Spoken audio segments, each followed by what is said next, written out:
పూజ.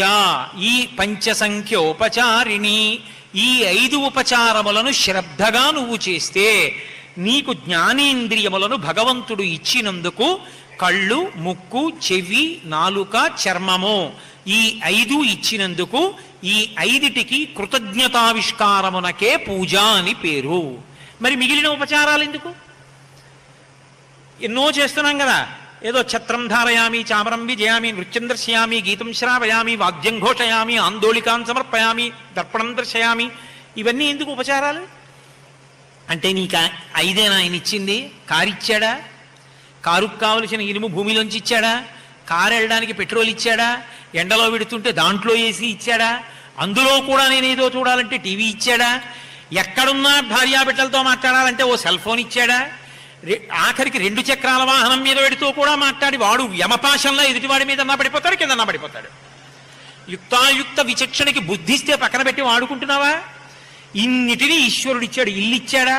ఇంట్లో గదులు ఇచ్చాడా? గదుల్లో బల్లలు ఇచ్చాడా? కుర్చీలు ఇచ్చాడా? ఓపిక ఇచ్చాడా? ఆరోగ్యం ఇచ్చాడా? వాక్ ఇచ్చాడా? తింటే జీర్ణమయ్యే శక్తి ఇచ్చాడా? తెల్లవారేటప్పటికి మిగిలిన పిప్పి బయటికి వెళ్ళడానికి సంవరణీకంఠనములు సడలిపోయేటట్టు చేస్తున్నాడా? మరి వీటికన్నిటికీ ప్రత్యుపకారం ఇదిగో ఈ ఉపచారాలన్నీ.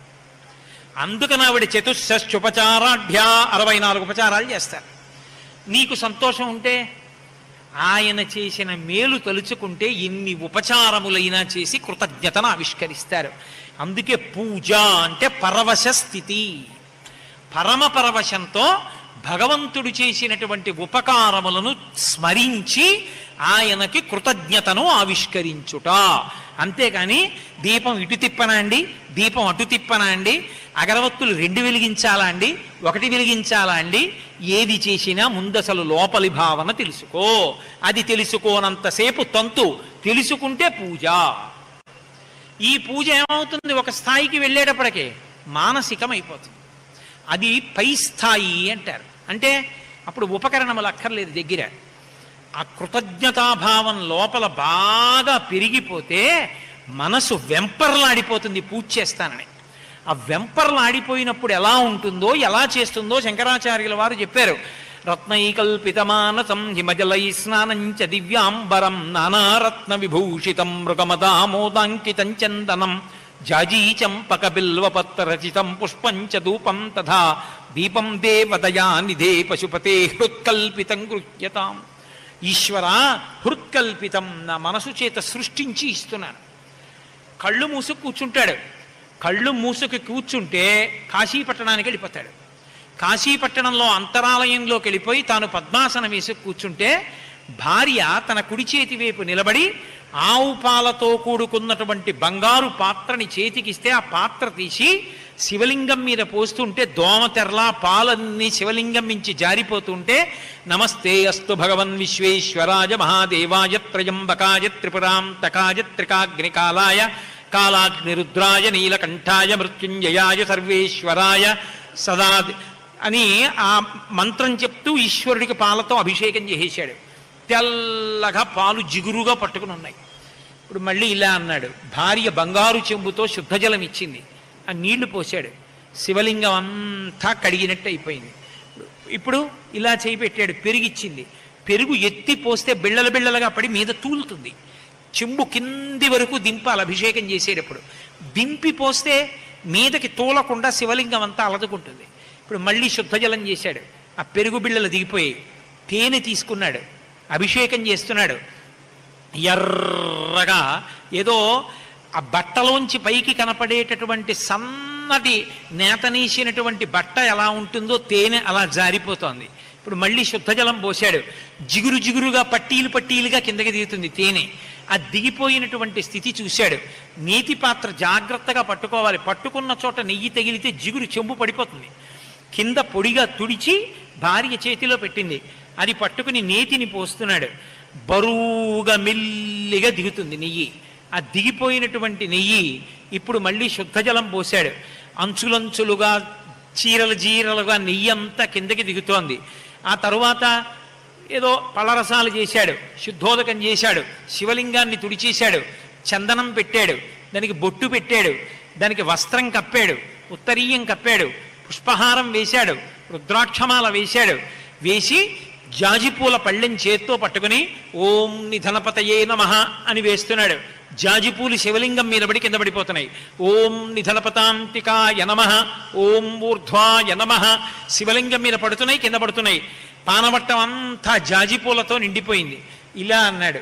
భార్య మారేడు దళాల పళ్ళెం ఇచ్చింది. ఒళ్ళో పెట్టుకుని ఒక్కొక్క మారేడు దళం తీస్తున్నాడు.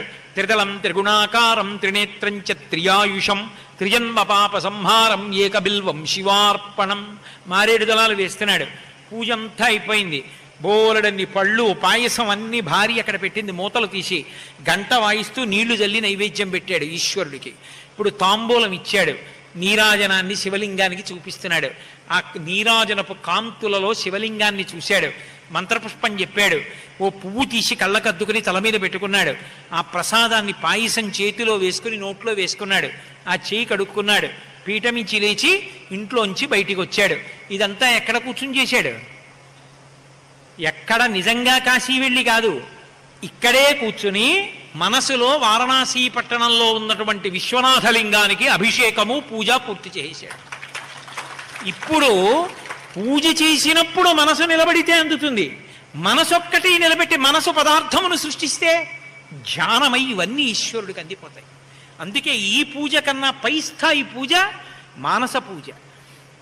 అందుకే ఈ పూజ నియమంగా ఎందుకు చేస్తారంటే అది చెయ్యగా చెయ్యగా చెయ్యగా చెయ్యగా చెయ్యగా ప్రీతి పొందినటువంటి మనస్సు మధ్యలో వ్యవధానం లేకుండా ఆ పూజని ఏ పదార్థాలు లేకపోయినా కళ్ళు మూసుకు కూర్చుంటే సమస్త పదార్థములను మనసు సృష్టిస్తుంది.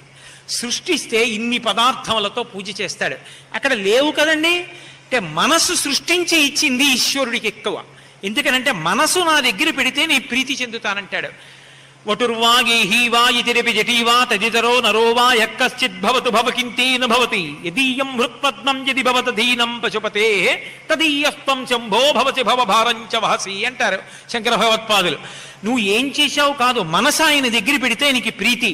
ఇప్పుడు మనసుతో ఇన్ని సృష్టించి అక్కడ పెడితే ఆయన పరమానందాన్ని పొందేస్తాడు. పొంది ఈ చేసిన పూజ ఒక్క ఉపచారం కూడా తక్కువ కాకుండా పరమేశ్వరుడికి అందుతుంది. ఈశ్వరుని యొక్క అనుగ్రహానికి పాత్రుడవుతావు. అందుకే పూజ అన్న మాటని అర్థం చేసుకుని పూజ చేస్తే తరిస్తాడు. లేకపోతే అది తంతుగా మిగిలిపోతుంది. అలా మిగిలిపోకుండా ఉండాలి అంటే ఆ పూజలో చేసేటటువంటి ఉపచారముల యొక్క తత్వమును తెలిసిన్నవాడై ఉండాలి. అందుకని అసలు జీవితంలో ప్రాథమికంగా తెలుసుకు తీరవలసిన విషయం ఏది అంటే పూజ అన్న మాటకు అర్థం పూజ ఎందుకు చేస్తామన్నది అర్థం. ఇప్పుడు చివరికి వెనక్కి రండి. పూజ చేసిన వాడు పూజింపబడతాడు అన్నాను నేను. ఈశ్వరుడు చేసిన ఉపకారాన్ని గుర్తుపెట్టుకుని కృతజ్ఞతను ఆవిష్కరిస్తే వాడు లోకంలో ఎవరు ఏ చిన్న ఉపకారం చేసినా గుర్తుపెట్టుకుని కృతజ్ఞతలు చెప్తాడు. అలా కృతజ్ఞతాబుద్ధితో బతికేవాడిని చూసి చాలా మంచివాడు రా, ఆయన ఒకళ్ళ జోలికి వెళ్ళడు, ఇంత ఉపకారం చేస్తే గుర్తుపెట్టుకుని అయ్యా మీరు నాకు ఆ ఉపకారం చేసి పెట్టారంటాడు రా, చాలా మంచివాడు, అలాంటి వాడికి చెయ్యాలి ఉపకారం అని లోకము వాడిని పూజిస్తుంది.